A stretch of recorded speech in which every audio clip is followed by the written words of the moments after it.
Todd Young Online presents Young Tales. Tales for the young and the young at heart. Today's story, Snow White and Rose Red by the Brothers Grimm. There was once a poor widow who lived in a lonely cottage. In front of the cottage was a garden wherein stood 2 rose trees, one of which bore white and the other red roses. She had 2 children who were like those 2 rose trees. One was called Snow White and the other Rose Red. They were as good and happy, as busy and cheerful as ever 2 children in the world were. Only Snow White was more quiet and gentle than Rose Red. Rose Red liked better to run about in the meadows and fields seeking flowers and catching butterflies. But Snow White sat at home with her mother and helped her to do the housework or read to her when there was nothing to do.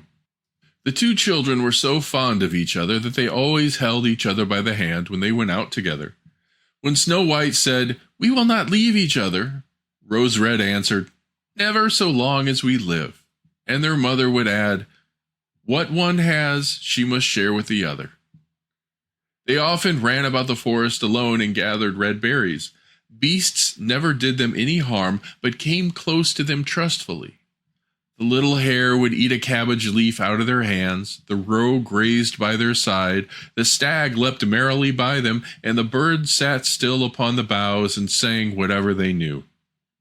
No mishap overtook them. If they stayed too late in the forest and night came on, they laid themselves down near one another upon the moss and slept until morning. Their mother knew this and had no worry on their account. One day, when they had spent the night in the wood and the dawn had roused them, they saw a beautiful child in a shining white dress sitting near their bed. He got up and looked quite kindly at them, but said nothing and went away into the forest. And when they looked round, they found that they had been sleeping quite close to a precipice, and would certainly have fallen into it in the darkness if they had gone only a few paces farther. And their mother told them that it must have been the angel who watches over good children. Snow White and Rose Red kept their mother's little cottage so neat that it was a pleasure to look inside it. In the summer, Rose Red took care of the house and every morning laid a wreath of flowers by her mother's bed before she awoke, in which was a rose from each tree. In the winter, Snow White lit the fire and hung the kettle on the hook. The kettle was of copper and shone like gold, so brightly was it polished. In the evening, when the snowflakes fell, the mother said, "Go, Snow White, and bolt the door." And then they sat round the hearth, and the mother took her spectacles and read aloud out of a large book. The 2 girls listened as they sat and span, and close by them lay a lamb upon the floor, and behind them upon a perch sat a white dove with its head hidden beneath its wings. One evening, as they were thus sitting comfortably together, someone knocked at the door as if he wished to be let in. The mother said, "Quick, Red Rose, open the door. It must be a traveler who is seeking shelter." Red Rose went and pushed back the bolt, thinking that it was a poor man, but it was not. It was a bear that stretched his broad black head in through the door. Rose Red screamed and sprang back.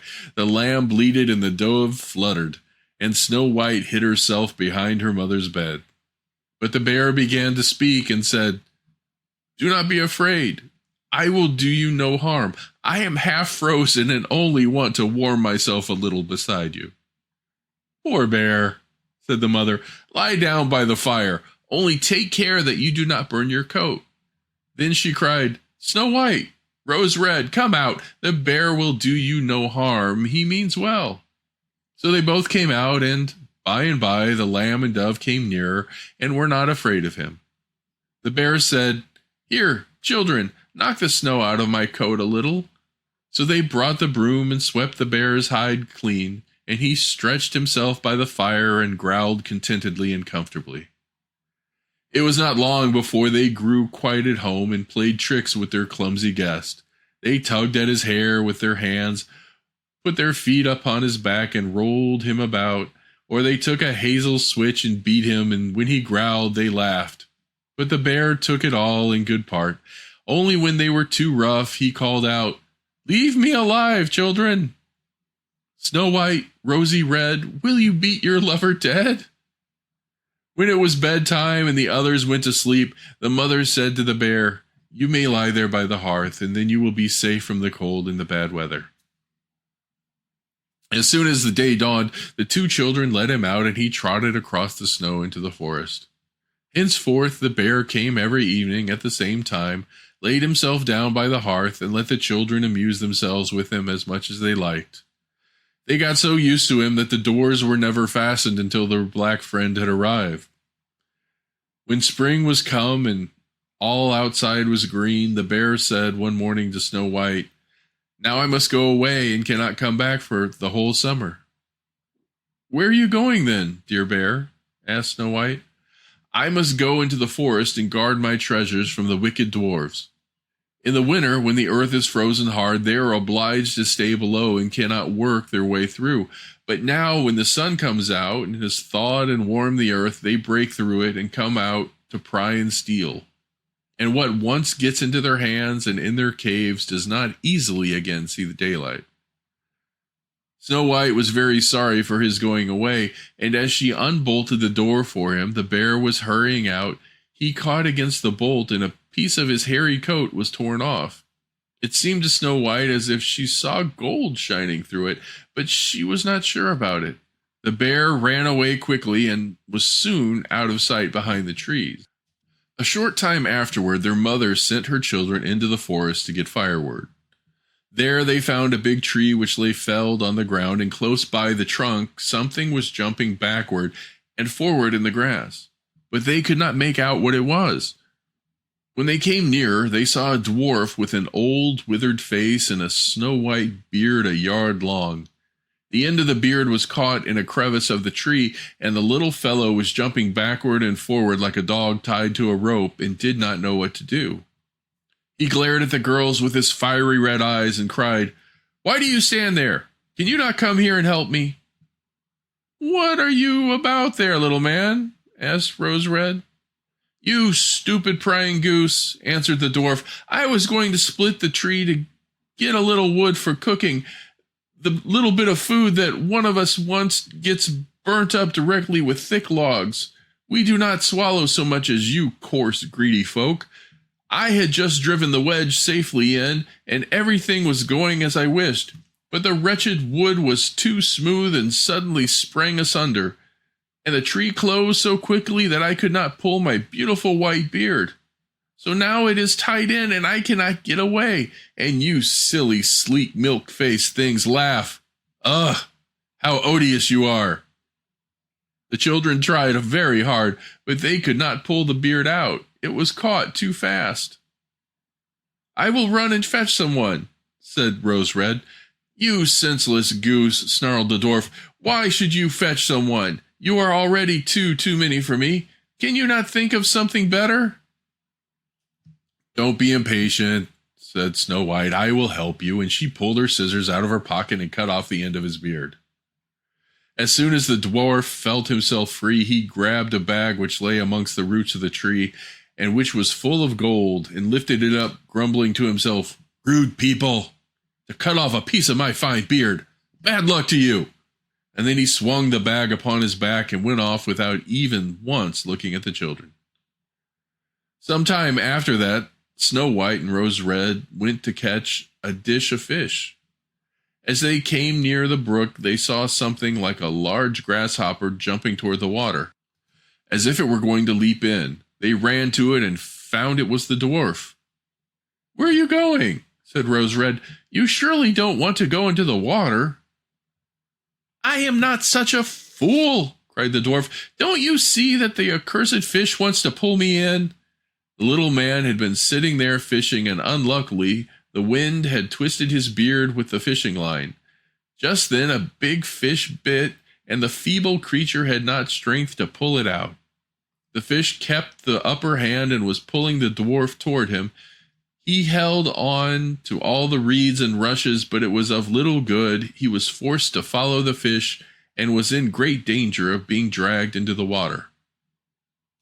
The girls came just in time.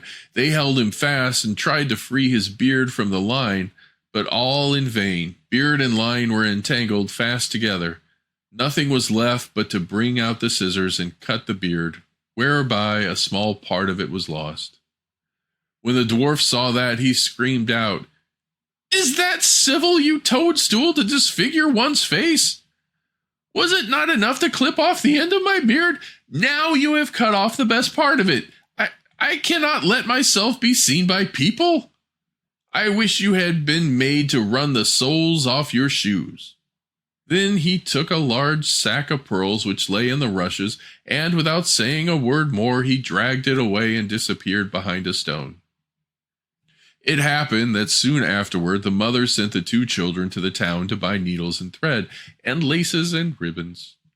The road led them across a heath, upon which huge pieces of rock lay strewn about. They now noticed a large bird hovering in the air, flying slowly round and round above them. It sank lower and lower, and at last settled near a rock not far off. Directly afterward, they heard a loud, piteous cry. They ran up and saw, with horror, that the eagle had seized their old acquaintance the dwarf and was going to carry him off. The children, full of pity, at once took tight hold of the little man and pulled against the eagle so long that at last he let his booty go. As soon as the dwarf had recovered from his first fright, he cried with his shrill voice, "Could you not have done it more carefully? You dragged at my brown coat so that it is all torn and full of holes. You helpless, clumsy creatures!" Then he took up a sack full of precious stones and slipped away again under the rock into his hole. The girls, who by this time were used to his thanklessness, went on their way and did their business in the town. As they crossed the heath again, on their way home, they surprised the dwarf, who had emptied out his bag of precious stones in a clean spot, and had not thought that anyone would come upon them at such a late hour. The evening sun shone upon the brilliant stones. They glittered and sparkled with all the colors so beautifully that the children stood still and looked at them. "Why do you stand gaping there?" cried the dwarf, and his ashen gray face became copper red with rage. He was going on with his bad words when a loud growling was heard, and a black bear came trotting forward toward them out of the forest. The dwarf sprang up in a fright, but he could not get to his cave, for the bear was already close. Then, in the fear of his heart, he cried, "Dear Mr. Bear, spare me! I will give you all my treasures. Look, the beautiful jewels lying there. Grant me my life. What do you want with such a slender little fellow as I? You would not feel me between your teeth. Come, take these two wicked girls. They are tender morsels for you, fat as young quails. For mercy's sake, eat them." The bear took no heed of his words, but gave the wicked creature a single blow with his paw, and he did not move again. The girls had run away, but the bear called to them, "Snow White and Rose Red, do not be afraid. Wait, I will come with you." Then they knew his voice and waited, and when he came up to them, suddenly his bear skin fell off, and there stood a handsome man clothed all in gold. "I am a king's son," said he, "and I was bewitched by that wicked dwarf who had stolen my treasures. I have had to run about the forest as a savage bear until I was freed by his death. Now he has got his well-deserved punishment." Snow White was married to him, and Rose Red to his brother. They divided between them the great treasure which the dwarf had gathered together in his cave. The old mother lived peacefully and happily with her children for many years. She took the 2 rose trees with her, and they stood before her window, and every year bore the most beautiful roses, white and red. The end. Young Tales is produced and narrated by Todd Young from Todd Young Online. If you enjoyed this, please like and subscribe, and join us next time for another story. Thank you for your support.